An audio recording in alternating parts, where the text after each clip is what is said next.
Nefoladd fwy'n oen sy'n llawer gwell na'r byd, a lluoedd maith y nef yn redeg arno i bryd. Dyddawn a thras ath gariad drud sy'n llanw'r nef yn llanw'r byd.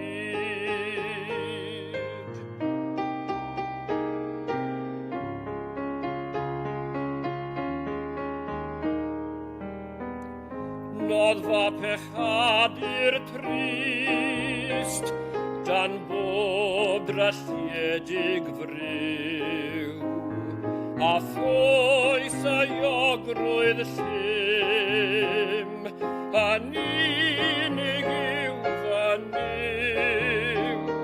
Does enw i gael o dan y nef, yn unig ond a enw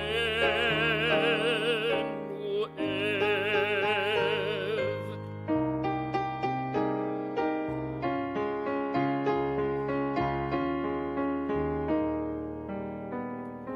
Ymgrymed pawb i lawr i enw'r addfwyn oen, yr enw mwyaf mawr, erioed a glywyd sôn, y clod y